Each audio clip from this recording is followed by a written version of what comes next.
안녕하세요. 박광석입니다. 혹시 주변에서 사는 게 힘들다 이런 얘기를 들어본 적이 있으시겠죠? 어르신들은 경험이 많잖아요. 그래서 이 경험을 통해서 터득한 지혜로 주변에 어려우신 분들을 도와준다면 참 좋을 것 같거든요.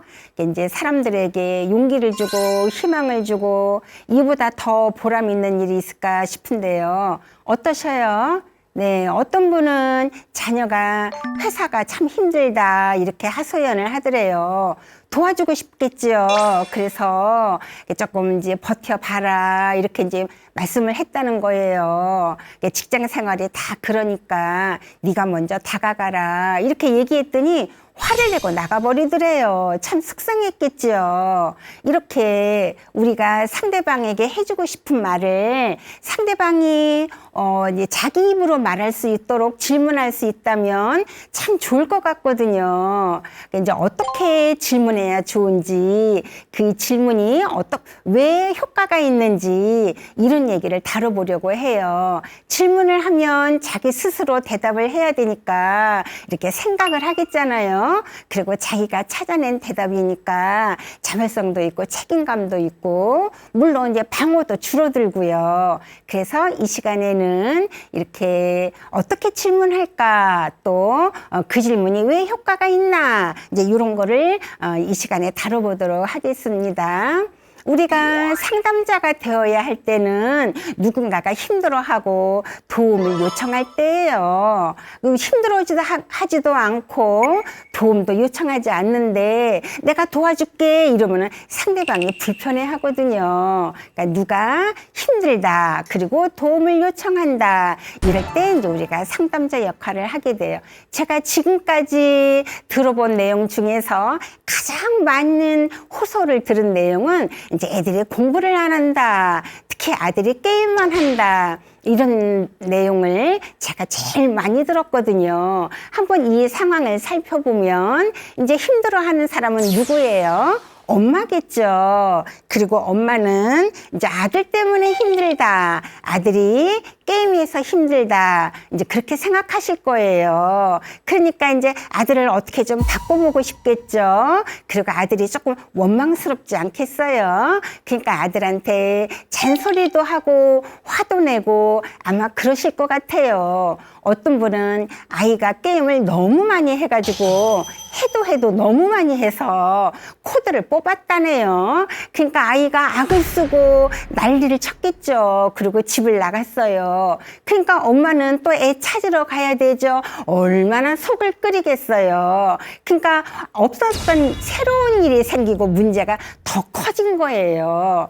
그러니까 이제 저희 둘째 아들도 중학생 때 그렇게 게임을 많이 하더라고요. 이제 학교가 끝나고 층계를 올라오는 발자국 소리가 들리면 제가 얼른 컴퓨터를 켜놓거든요. 그러면 아이는 집에 오자마자 가방을 집어던지고 그냥 게임을 시작하는 거예요. 아니 엄마가 돼가지고 게임을 못하게 해야지 어떻게 엄마가 켜놓느냐 이렇게 의아해 하시는 분도 계실 텐데 근데 어차피 게임을 할 건데 이렇게 오자마자 할 수 있으면은 엄마가 고맙겠잖아요. 그리고 이제 엄마를 위하고 싶은 마음도 생기고 그러겠죠. 저도 다 생각이 있어서 그러는 거니까 어떤 때 내키면은 사과도 깎아다가 컴퓨터 책상 앞에다 갖다 놓고 이제 그러는 거죠. 그러니까 이거 말고도 사람들이 이제 힘들어하는 상황은 이제 많습니다. 그쵸? 아내가 나를 보고 웃지 않는다 이런 분도 계시고요.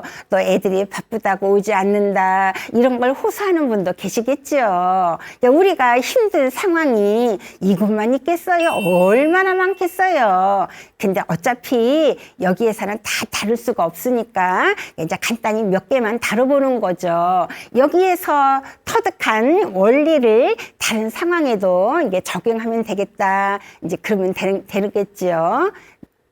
네. 자, 근데 이제 이렇게 내담자가 힘든 이유를 살펴보겠습니다. 이제 엄마가 아들이 게임에서 힘들어하는 사람은 엄마이고 그 원인은 아들이다 이렇게 보는 거예요. 또 아내가 이제 웃지 않아서 힘들다. 남편이 이렇게 호소하시죠. 그러니까 힘들어하는 사람은 남편이고 이제 원인은 아내다. 이렇게 보는 거죠. 또 이제 어르신은 애들이 안 와서 힘들다 이제 이렇게 호소하셔요. 힘들어 하시는 분은 어르신이고 어르신이 힘들어하는 원인은 애들이 안 와서다 이렇게 외부에 있다는 거죠. 이 세 가지 경우의 공통점은 원인이 다 외부에 있어요. 그러니까 외부적인 요인 때문에 내가 힘드니까 외부적인 요인을 좀 바꿨으면 좋겠다 이런 생각이 드시겠죠. 그래서 외부 요인, 환경이나 또는 외부에 있는 너를 통제하고 싶은 거죠. 이렇게 이제 통제하는 행동으로 나타나요. 원인이 외부에 있다고 믿으시면 외부적인 요인을 통제하고 싶어지는 거예요. 그러니까 이제 아이가 게임을 많이 한다 싶으면 이제 코드도 뽑고요. 어떤 분은 이제 고3 딸이 8월 여름방학 때 전교 1등 서울대 의대를 예상하고 있었는데 드라마를 보니까 엄마가 전기 코드를 가위로 잘라버렸다네요. 그러니까 아이가 그 이후로 이제 공부를 손 놓고 이제 그 해에는 대학을 못 갔다. 이런 소문이 저한테 들리는 거예요. 그러니까 저는 일을 하니까 동네 소문에 조금 무디잖아요. 근데 제 귀에까지 들어왔다는 거는 온 동네가 이제 그 얘기를 알고 있었다. 그런 얘기가 되겠습니다. 또 어떤 분은 이제 아내가 웃지 않으니까 화가 나겠죠. 그렇죠? 그러니까 화가 나서 아내를 때렸어요. 근데 참 어처구니 없는 게 아내를 때리면 아내가 웃을까요?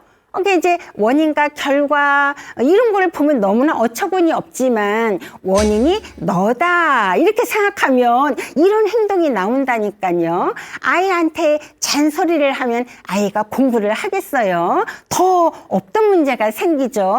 근데도 이제 야단을 치고 전기 코드를 뽑고 이렇게 어처구니 없는 일이 일어나요. 어떤 학생은 이렇게 공부하고 싶은데 내가 공부하면 엄마가 나를 엄청 볶아댔는데 자기가 볶아서 내가 공부하는 줄로 오해할까봐 공부하고 싶은데 안 한다 이런 학생도 있더라고요. 참 어처구니가 없죠. 또 어떤 분은 이렇게 이제 회사에 사표를 냈어요. 너무 유능한 분이셨기 때문에 상사가 상담을 의뢰했는데요. 얘기를 해보니까 부부 사이가 문제가 있었던 거예요. 근데 퇴사를 하는 거로 이제 문제를 해결하려고 했던 거죠. 너무 기운이 없고 의욕이 없어서 도저히 회사 일을 못 하겠다는 거예요. 물론 이제 상담을 하고 이렇게 이제 사표를 반려하기는 했습니다. 그리고 이제 모파상의 첫눈이라는 단편 소설을 보면 프랑스 아가씨가 노르웨이로 시집을 가요. 그러니까 추워서 난로 좀 놓자 하니까 평생 살 건데 이 추운 날씨에 이제 적응을 해야 된다면서 남편이 그 난로를 안 놔주니까 아내가 서운했겠죠. 그래서 밤길을 헤매다가 이제 그 폐렴에 걸리게 됐어요. 그러니까 자꾸 폐렴에 걸리는 행동을 하면서 고소해해요. 네가 내 마음을 안 살펴줬으니까 너도 편치 못해야 돼. 너를 괴롭힐 거야. 너무나 어처구니가 없죠. 이게 원인이 외부에 있다고 생각하면 이런 일이 벌어지는 거예요. 자, 그런데 이제 우리가 여기에서 있었던 이제 또 다른 공통점을 한번 살펴보겠습니다. 게임만 하고 공부는 안 하는 아이가 있어요. 엄마가 아들에게 뭐를 원하는 게 있죠. 아마도 공부일 것 같은데요. 또 아내가 나를 보고 웃지 않는다. 그러면 남편이 아내에게 바라는 게 있어요. 이제 아내가 웃어주기를 바라겠죠. 또 애들이 바쁘다고 오지 않는다. 그러면 어르신이 자녀들에게 이제 바라는 게 있죠. 찾아와 주든지 안부 전화를 하든지 내가 어떻게 지내는지 궁금해 하든지 이런 거를 원하는 게 있을 거예요. 우리가 호소하는 상황을 보면은 공통점은 항상 누가 누구에게 원하는 것이 있다는 거예요. 그러니까 내가 원하는 게 있다는 거예요. 내가 원하는 게 있으면 내가 무엇인가를 해야겠죠. 그죠? 내가 배고프면 내 손으로 먹어야 되겠어요. 너보고 떠먹여주지 않는다고 너를 원망하는 거는 별로 효율적이지 못해요. 그 이제 성적을 잘 받고 싶으면 내가 공부를 해야 돼요. 어떤 학생은 선생님이 시험 문제를 쉽게 내야 내가 점수를 잘 받을 수 있다, 이렇게 말하는 학생도 있기는 해요. 근데 내가 노력에 의해서 얻어지지 않고 운에 맡기는 것은 그렇게 현실적인 바람이라고 볼 수가 없어요. 어쨌든 내가 뭔가 원하는 게 있다라는 걸 인식한다면 내가 뭘 할까, 이런 생각까지 발전하게 되거든요. 그런데 우리는 이제 대체로 네가 원인이다, 내가 원하는 게 있다라는 거는 별로 이제 잘 인식을 못하는 경향이 있고요. 네 행동 때문에 내가 힘들다, 이렇게 인식하기 때문에 너를 바꾸려는 통제 행동을 하는데, 이런 행동들은 이제 윌리엄 글라서 박사가 말하기를 비판하기, 비난하기, 불평하기, 잔소리하기, 벌하기, 협박하기, 매수해하기, 이런 행동으로 나타난다고 얘기를 해요. 이런 행동들은 다 관계를 해치는 습관이에요. 왜냐하면 이런 행동을 하면 상대방이 기분이 나빠지고요. 상대방 기분이 나빠지면 나를 좋아하지 않고요. 나를 좋아하지 않으면 내가 원하는 거 안 해주고 싶겠죠. 그죠? 이렇게 너를 바꾸려는 행동, 외부를 통제하는 행동, 이런 거는 나도 살맛이 안 나고 너도 살맛이 안 나기 때문에 이런 거를 관계를 해치는 습관을 데들리 헤빗이라고 말하기도 합니다. 저는 여기 이제 글라서가 얘기한 7가지 방법 외에도 불행해하기라는 한 가지 방법을 더 넣고 싶어요. 이제 제 친구가 그러는데, 다른 친구랑 전화 통화하고 이제 낄낄대다가 남편이 오는 소리가 들리니까 얼른 전화를 끊고 잠자리에 가서 누운 거죠. 그러니까 남편이 내가 원하는 거 안 해주니까 너도 어디 내가 웃는 모습 볼 수 없을걸, 너도 한번 괴로워해봐, 뭐 이런 보복 심리인지 모르겠어요. 어쩌면 이런 불행해하기는 벌하기, 7가지 중에 벌하기에 속하는지도 모르겠습니다. 자, 그러니까 아까 이제 말씀드린 것처럼 이렇게 외부를 통제하는 행동, 관계를 해치는 행동, 이런 것들은 상대방 기분이 나빠지니까 나를 좋아하지 않고, 나를 좋아하지 않으면 내가 원하는 거 하기 싫고 상황이 나빠지고, 이런 상황이 자꾸 반복되고 악순환이 되는 거죠. 왜 이런 행위들과 이렇게 상황을 더 악화시키느냐, 그 이유는 인간이 가지고 있는 DNA의 명령을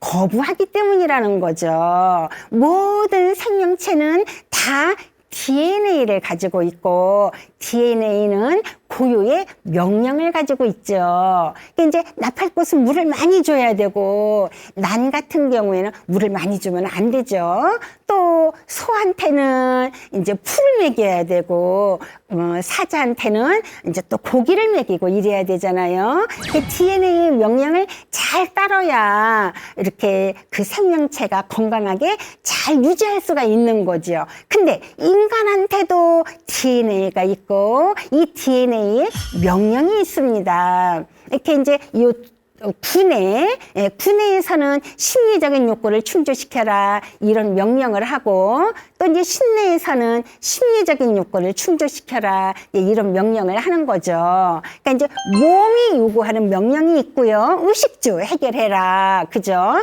또 마음이 요구하는 명령이 있어요. 이렇게 사랑 욕구 충족시켜라, 힘 성취 욕구 충족시켜라, 자유욕구 충족시켜라, 재미욕구 충족시켜라, 이렇게요. 그러니까 이제 글라서는 인간한테는 신체적인 욕구와 심리적인 욕구가 있다, 이렇게 이제 설명을 했는데, 또 이제 여러분들이 매슬로우의 6단계설 모두 다 아실 거예요. 매슬로우뿐만 아니라 뭐 프로이드도 그렇고 많은 학자들이 인간한테는 본능이 있다, 마음에 기본적인 욕구가 있다, 이렇게 이제 말씀을 했어요. 여기에서는 글라서의 이제 욕구를 다 다루는 거지요. 생존 욕구는 다 아시겠죠. 먹고 자고 해야 되잖아요. 만약에 내가 상대방 밉다고, 내가 원하는 거 안 해준다고, 상대방을 먹이지도 않고 재우지도 않고 뭐 때리고 이러면은 아이고 뭐 이렇게 이제 학대다 이런 말 들으실 거예요. 마찬가지로 마음에도 이제 명령이 있고 요구가 있기 때문에 누군가 사랑받고 존중받고 또 이제 내 맘대로 선택하고 또 재미있게 살고 이래야 살맛이 나고 이제 그러겠죠. 그러니까 요즘에는 뭐 6.25 때도 아니고 전쟁 시도 아니고 신체적인 욕구보다는 심리적인 욕구, 마음이 요구하는 거를 더 잘 들어줘야 이게 건강하다 볼 수가 있어요. 요즘에 생기는 문제는 몸의 욕구를 충족시키지 못해서가 아니라 마음의 욕구를 충족시키지 못해서 발생하는 이제 그런 문제들이 더 많거든요. 이게 이제 사랑받고 사랑하고 그런 대상이 없다면 얼마나 외롭겠어요. 살맛이 안 나죠. 또 이제 존중받고 인정받고 이래야 살맛이 나겠죠. 이제 뭘 못한다고 사람들이 나를 무시한다든가 없는 사람 취급한다든가 그러면 진짜 살맛이 안 날 것 같아요. 또 이제 자유욕구, 내 마음대로 선택하고 돌아다녀야 조금 살맛이 나죠. 내 맘대로 못하고 돌아다니지도 못하고 그러면 진짜 살맛이 안 날 거예요. 그쵸? 또 재미욕구는 다른 동물한테는 없는 인간한테만 있는 욕구거든요. 재미욕구는 놀고 배우는 거. 배우는 거는 재미있어야 배우고 배운다는 거는 재미있다라는 뜻이다. 이런 얘기죠. 인간이 만물의 영장이 된 그 이유는 인간한테만 재미욕구가 있기 때문이다. 이렇게 이제 말씀을 하셔요. 그러니까 여기 이제 시니어 TV를 보시는 분들은 다른 분들보다 이게 이제 재미욕구가 조금 더 많으신 분들일 수 있겠네요. 그러면은 이렇게 재미욕구가 많으시면 영장 중에 영장이 되지 않을까 이런 생각이 듭니다. 근데 욕구라는 것은 이렇게 뇌에 있기 때문에 우리가 인식을 못 하잖아요. 그냥 기분이 좋다로 욕구가 충족됐구나 이렇게 생각하는 거예요. 그러니까 우리는 기분 나쁠 때 뭔가를 하려고 해요. 옛날에 내 욕구 충족시켰던 기분 좋았던 경험들이 있겠죠. 이제 그런 것들을 하려고 하는 거죠. 이제 이거 내가 원하는 걸 얻음으로써 이제 기분이 좋아질 것이다. 그러면은 자동적으로 욕구가 충족되었다. 이렇게 이제 볼 수가 있어요. 사랑 욕구를 충족한 경험 세 가지만 제가 얘기를 했는데 이것보다도 더 많겠죠. 사람들하고 어울릴 때, 친구랑 우정을 나눌 때, 또 누군가를 돌볼 때 이렇게 이제 사랑 욕구가 충족되겠죠. 여러분들은 언제 사랑 욕구가 충족되는 것 같아요? 네, 어떤 분은 이제 옥상에 있는 텃밭에서 남편하고 커피 마실 때 사랑 욕구가 충족된다 이렇게 말씀하시는 분도 계시는데 저는 애들이 막 뭘 그렇게 사주려고 해요. 필요한 것도 없거든요. 근데 이제 마음이잖아요. 그럴 때 이제 사랑 욕구가 충족되는 것 같더라고요. 그 다음에 힘, 성취 욕구가 충족된 경험은 뭔가 계획한 대로 이루어졌을 때, 또 뭔가 목표 마무리를 했을 때, 또 뭐 이렇게 계획대로 할 때, 이럴 때이겠네요. 그죠? 뭐 이거 말고도 수도 없이 많지만 이제 화면이 좁으니까 이제 몇 개만 가져온 거죠. 여러분들은 어느 때 힘 성취 욕구가 충족되는 것 같으셔요? 어떤 분은 자격증 땄을 때 힘 성취 욕구가 충족됐다. 어떤 분은 내 집 마련했을 때다. 이렇게 말씀하시는 분도 계시더라고요. 저 같은 경우에는 첫째 아이가 아들이거든요. 이제 키는 조그만 제가 이제 아들을 막 업고 다니면서 아들 토실토실한 아들을 업고 다니면서 그렇게 제가 그냥 자랑스럽더라고요. 제가 이 아들의 엄마라는 사실이 이제 그때 제가 힘 욕구가 많이 충족됐던 것 같아요. 그 다음에 자유욕구를 충족시킨 경험을 한번 보겠습니다. 이렇게 내가 계획대로 할 때, 내가 선택할 때, 여유를 즐길 때, 이럴 때가 있겠네요. 그 밖에도 많겠죠. 여러분들은 언제 자유욕구가 충족되세요? 이제 어떤 분은 아내가 친정에 갔을 때 자유욕구가 충족된다, 이렇게 말씀하시는 분이 계시고, 또 어떤 아내분은 남편이 출장 갔을 때 자유욕구가 충족된다, 이렇게 말씀하시는 분도 계시더라고요. 자, 그러면은 재미욕구 한번 보겠습니다. 재미욕구, 뭔가 그림을 그리는 거, 이제 그러면서 실력이 늘잖아요. 얼마나 재밌게요. 그리고 이제 사람들이 모여서 노는 거, 여행 다니는 거, 여행 다니는 건 새로운 경험을 하고 거기서 뭔가를 배우니까. 그러니까 재미욕구는 이제 노는 거, 이렇게 배우는 거. 그러니까 여러분들은 어느 때 재미욕구가 충족되세요? 네. 그러니까 저 같은 경우에는 이제 수영을 배운 지가 몇 년 됐어요. 처음에는 물에 뜨지도 못했잖아요. 지금은 이렇게 이제 속도를 빨리 내려고, 더 빨리 가고 싶다, 이렇게 저렇게 해보거든요. 얼마나 재밌게요. 자, 그리고 이제 생존 욕구를 한번 살펴보겠습니다. 이렇게 의식주에 해당되는 게 생존 욕구라고 볼 수가 있겠습니다. 그리고 또 이제 이렇게 쌀 항아리가 이렇게 비었다, 박박 긁어서 쌀을 긁는다, 이러면 조금 안 되겠지요. 그래도 이제 어느 정도 이제 생활의 여유가, 안정감이 좀 있어야 좋겠죠. 이런 게 이제 생존 욕구예요.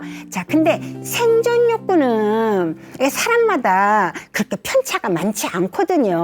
이렇게 하루 8시간 자고 하루 3끼 먹고 막 거기에서 거기에요. 근데 심리적인 욕구는 편차가 엄청 커요. 엄청 많이 충족시킨 사람부터 엄청 못 충족시키고 있는 사람까지. 그래서 심리적인 욕구를 엄청 많이 충족시키면 엄청 살맛이 나겠잖아요. 그러니까 이게 생산성도 높고 성적도 잘 나오고 능률도 오르고요.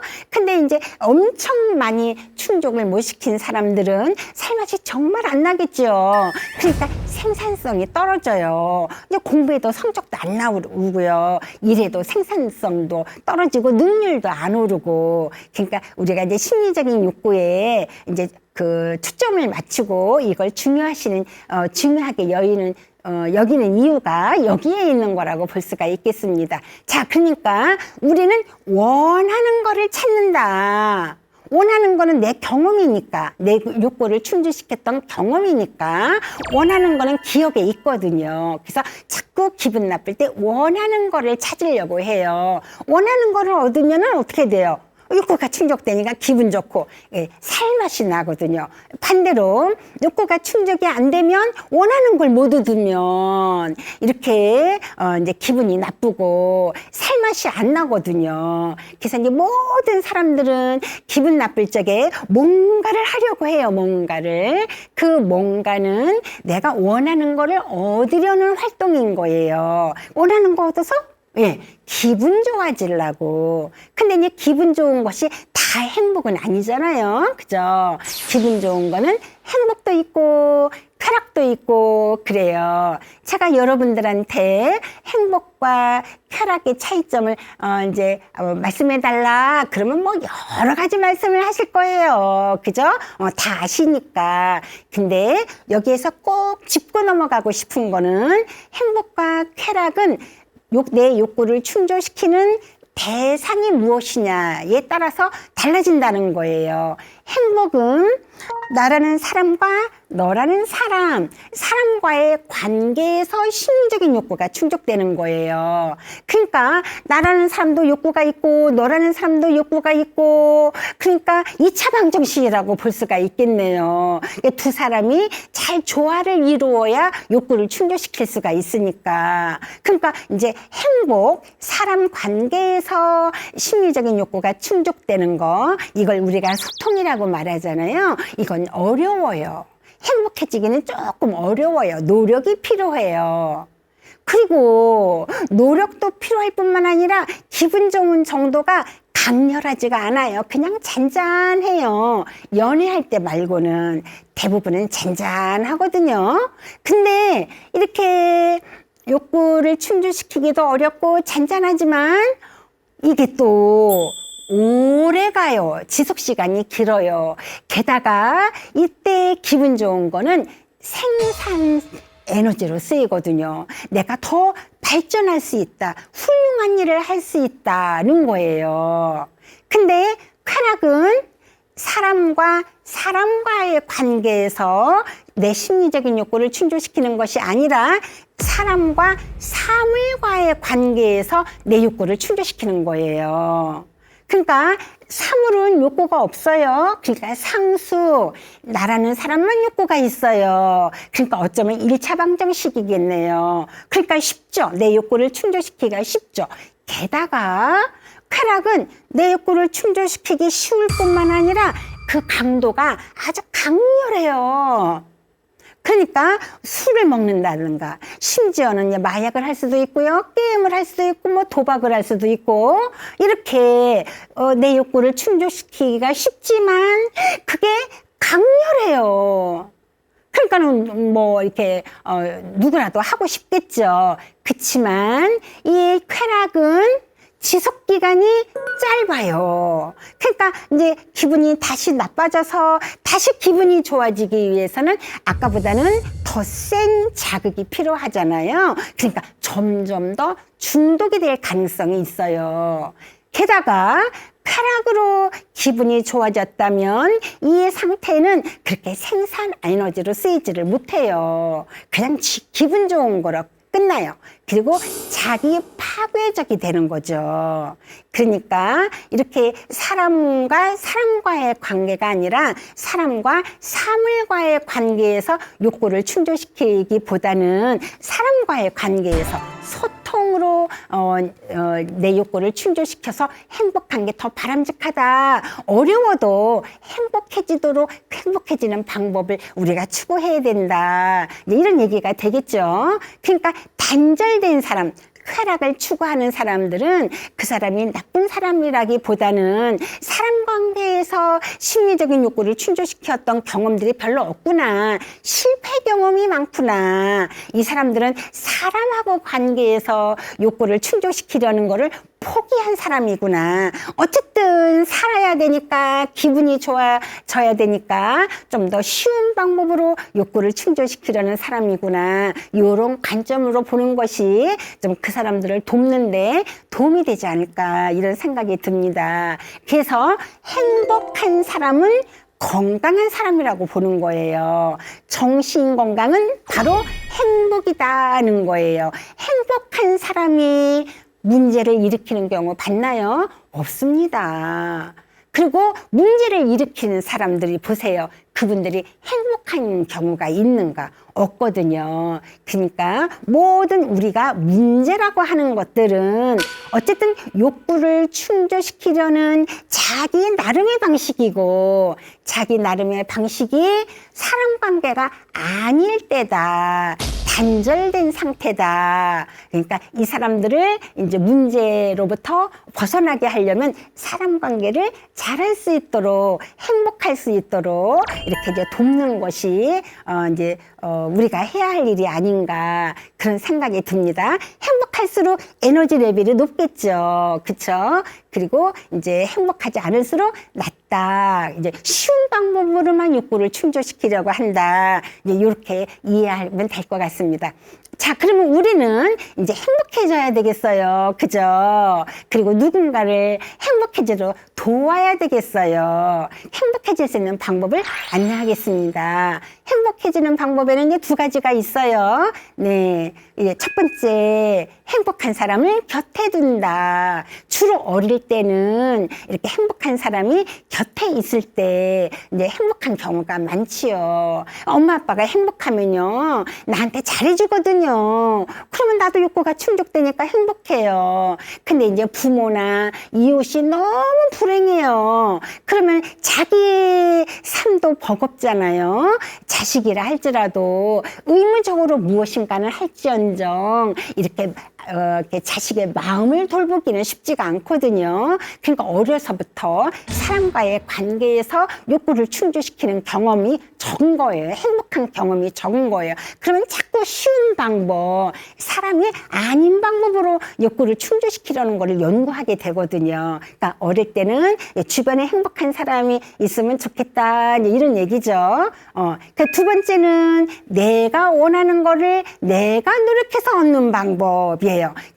두 번째 방법, 내가 원하는 거를 내 노력으로 얻는 거는 이제 어른이 돼서 점점 그 비중이 이제 많아지겠죠. 그죠? 그래서 이제 상담자의 역할은 내가 원하는 거를 내 노력으로 얻을 수 있는 방법을 안내하는 거지요. 그죠? 그래서 이제 상담자는 이제 힘들어하는 사람에게 따뜻하게 잘 대해주고, 1번, 내가 그 곁에 있어주고, 두 번째는 그분이 원하는 거를 자기 노력으로 얻도록 안내해주고, 이 역할이 이제 상담자의 역할이라고 볼 수가 있겠습니다. 네.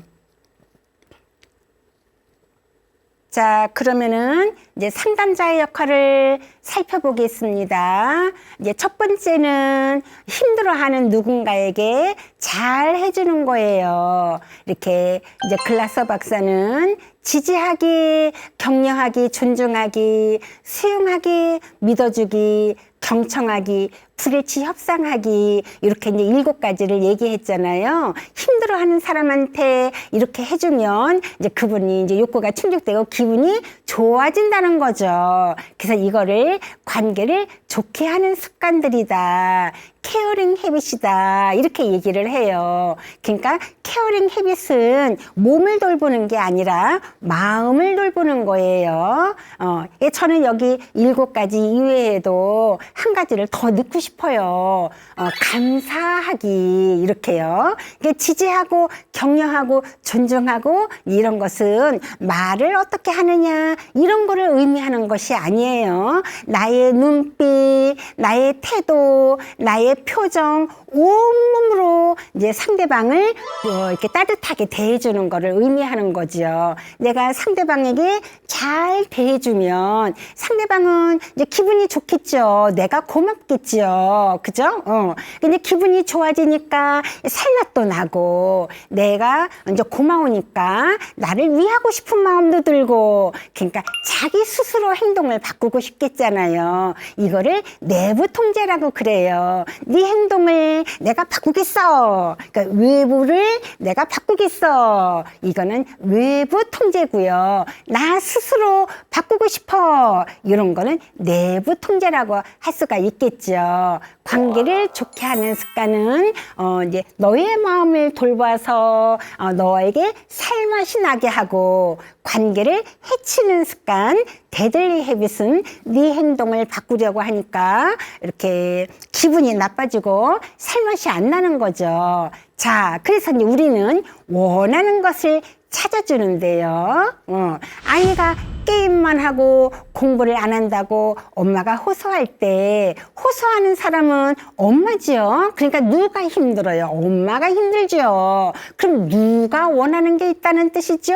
엄마가 원하는 게 있는 거죠. 그러니까 아이를 바꿀 필요가 없어요. 엄마가 원하는 거를 얻기 위해서는 엄마가 무엇을 할 것이냐, 이제 그렇게 이제 찾아주면 되겠습니다. 그러니까 힘들어하는 사람이 원하는 게 있다는 뜻이고, 원하는 게 있는 사람이 이제 행동을 이제 바꾸면 되겠습니다. 요 과정을 1단계, 2단계 요 과정을 하나의 그림으로 한번 보겠습니다.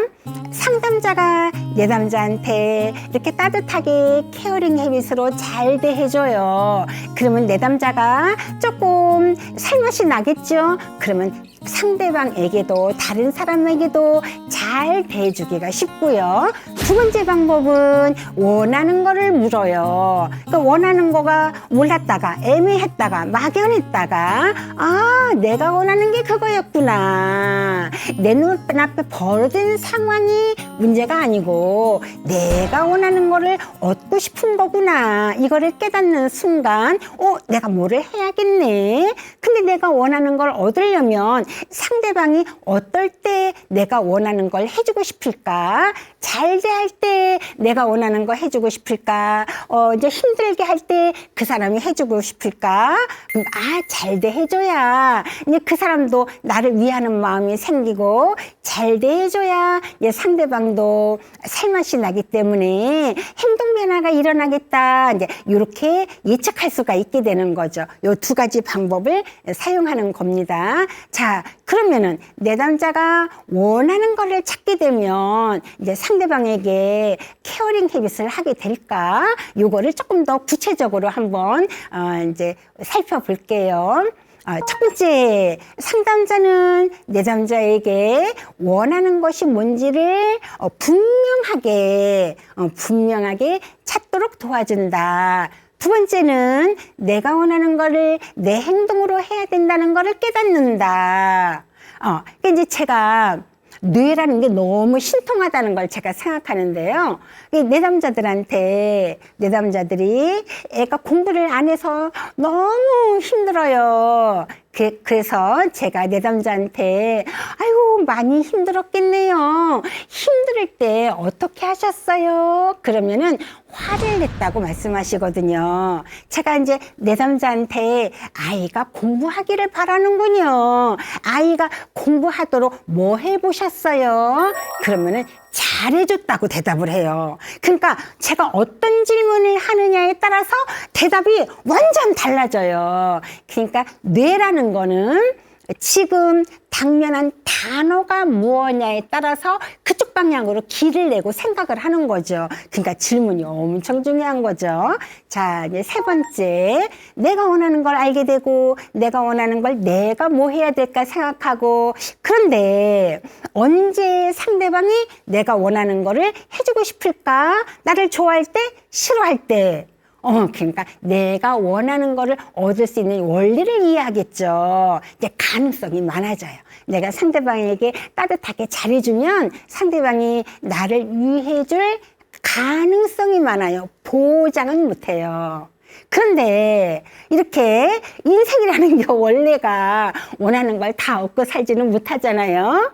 그래도 뭐 아주 내가 원하는 걸 거의 못 얻는 것보다 많이 얻으면 좋은 거고요. 내가 원하는 거를 못 얻는 한이 있더라도 잘해주면 소통감을 느끼거든요. 이 소통감은 어려움을 극복하는 에너지로 쓰여요. 그러니까 이제 상대방에게 가까이 지내야 하는 중요한 사람에게 내가 잘해줘서 잃는 거는 하나도 없어요. 정말 보장이에요. 얻는 게 많아질 가능성만 있는 거죠. 근데 내가 이제 소중하게 여기는 중요한 상대에게 내가 그 사람 행동을 바꾸려고 그 사람이 힘들어하는 거를 내가 이제 데들리 헤빗을 한다. 그러면은 작았던 구멍이 점점 커져요. 없던 문제가 생기고, 네, 이제 그래서 4번 내담자 스스로 자기가 이제 케어링 헤빗을 해야 한다. 내게 중요한 소중한 사람에게 잘해줘야겠구나, 이런 걸 깨닫는다는 거예요. 아이 때문에 내가 힘들다, 아내 때문에 내가 힘들다, 이렇게 생각할 적에는 밉거든요. 원망스러워요. 이렇게 원망스러운 상태에서 그 사람에게 잘해주는 건 정말 힘듭니다. 잘해주려고 해도 이렇게 뭐 가식적으로 잘해주게 돼요. 이게 몸으로 너 때문이야, 이거 원망하는 마음이 나타나요. 근데 내가 원하는 걸 얻기 위해서 내가 너한테 잘해주는 건 당연하다라는 생각이 있다면 정말 잘해주기가 쉽거든요. 그냥 잘해주면 좋잖아요. 그죠? 쉽게 하는 게 좋지 어렵게 하는 게 좋겠어요. 그래서 이제 상담자는 스스로 깨닫도록 도와주는 사람이다는 거예요. 자, 그래서 이제 스스로 질문을 이제 스스로 원하는 걸 찾도록 상담자는 질문을 하는 거예요. 가르치지는 않아요. 질문만 합니다. 자, 그래서 내담자가 원하는 게 뭐냐라고 찾아주는 질문을 하겠습니다. 대표 질문은 당신이 지금 원하는 것은 무엇인가요? 원하는 게 뭐예요? 이게 대표 질문이에요. 근데 이 상황에 따라서 맥락에 따라서 이렇게 말을 조금씩 바꿔주면 이렇게 상대방이 자기가 원하는 걸 찾기가 좀 쉬울 수가 있겠죠. 그래서 이제 이렇게 저렇게 다양하게 물어볼 수는 있어요. 원하는 게 뭐야? 어떻게 되었으면 좋겠어? 어떻게 해주길 바래? 부러운 사람은 누구야? 결국 어떻게 되고 싶어? 그러면 어떤 점이 좋아? 뭐 이렇게 이제 물어볼 수가 있어요. 요거를 좀 이렇게 구분해 보면은요, 상황별로 보면은요, 불평할 적에 숙제가 너무 많아요. 이제 회사 가기 싫어요. 그러면 지금 바라는 게 뭐야? 어떻게 되었으면 좋겠어? 이런 질문 할 수가 있고요. 또 엄마가 잔소리해요. 남편이 내 말을 안 들어요. 그럴 적에는 그 사람이 어떻게 해주길 바래? 그 사람이 어떤 사람이면 좋겠어? 이렇게 이제 질문할 수도 있겠죠. 그리고 자기가 원하는 거를 모르는 사람도 있어요. 원하는 게 없어요. 잘 모르겠어요. 이렇게 말하는 분도 있거든요. 어떤 분은 나는 원하는 게 하나도 없어요. 다 내려놨어요. 다 비웠어요. 근데 살맛이 안 나요. 이렇게 말하는 분도 있거든요. 어쨌든 내가 힘들다는 건 원하는 게 있다는 뜻이에요. 이럴 때에는 이제 부러운 사람이 누구야? 행복했던 때는 이제 소원이 있다면 뭐야? 뭐 이렇게 물어볼 수도 있고요. 막연하게 내가 원하는 게 구체적이 아니고 막연하게 이렇게 말하는 분도 계시거든요. 남들처럼 되고 싶어요. 보통으로만 살면 돼요. 이렇게 말하는 분도 있어요. 근데 남들이 어떻게 사는지, 보통이 어떻게 사는지 말이에요. 그래서 이제 어떻게 결국은 어떻게 되고 싶어? 그때 어떤 모습일 것 같아? 가장 원하는 건 뭐야? 이렇게 질문할 수도 있습니다. 또 비현실적인 바람을 가진 분도 계셔요. 내가 일론 머스크였으면 좋겠다. 내가 당신하고 결혼하지 않았더라면 얼마나 좋았을까. 이미 지난 일이라 이건 불가능한 거잖아요. 그죠? 이런 거를 이제 원하는 분도 계시거든요. 불가능한 거.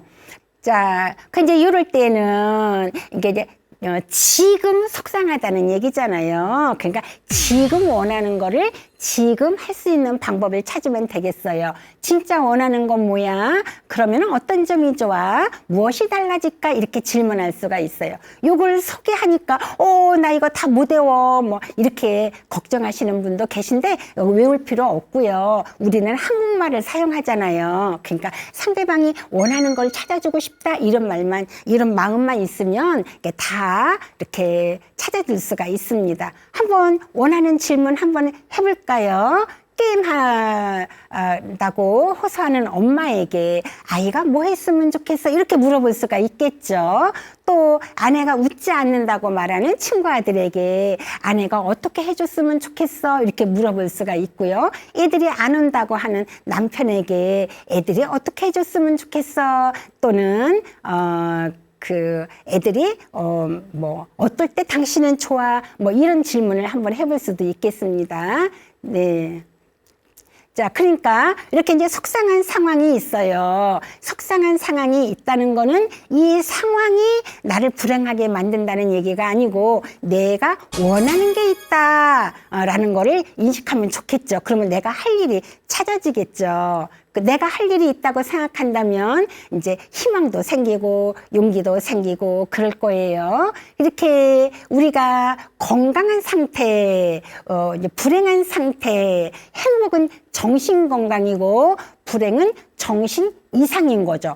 단절이냐 소통이냐 그 정도에 따라서 이렇게 힘든 증상의 정도가 더 심각하고 이제 완만하고 이러겠죠. 그러니까 증세가 무엇이든 모든 증상의 원인은 사람과의 관계에서 욕구를 무충족시킨 거예요. 그러니까 이제 해결책은 단 한 가지예요. 이렇게 소통되도록 사람하고 욕구를 충족시키도록 이제 안내하면 되겠습니다. 지금까지 한 내용을 한번 다 정리를 한번 해보겠습니다. 상담자가 되어야 될 때는 누군가 어려움을 겪을 때예요. 그죠? 근데 대부분의 사람들은 너 때문에 이 상황이 나를 힘들게 한다고 믿기 때문에 이 상황을 바꾸려고 외부 통제, 대들리 헤빗을 해요. 그러면 상대방이 기분 나빠지고 나를 위하는 마음이 안 생기는 거예요. 그러니까 그러면 또 이제 악순환이 되겠잖아요. 상담자의 역할은 누군가 힘든 사람에게 이렇게 잘 대해줘서 그 사람에게 이제 기운을 북돋우고, 그다음에 이제 힘든 사람에게 원하는 거를 찾게 도와줘서 그 사람이 원하는 걸 얻을 수 있는 효율적인 행동을 하도록 안내하는 거죠. 이제 그거는 이제 케어링 헤빗이겠죠. 그러면 이제 내담자가 누군가 중요한 사람에게 이렇게 따뜻하게 잘 대해주면 상대방의 기분이 좋아지니까 내담자를 위해주고 싶을 거예요. 그러면 원하는 것도 없고 관계도 좋아지고, 이렇게 이제 두 가지를 상담자가 안내한다, 이렇게 볼 수가 있겠습니다. 그래서 누군가가 힘들어하는 사람이 있을 때, 또는 나 자신이 힘들 때에도 우리는 이런 질문을 해봤으면 좋겠어요. 당신이 원하는 것은 무엇입니까? 이렇게요. 자, 경청해 주셔서 감사합니다.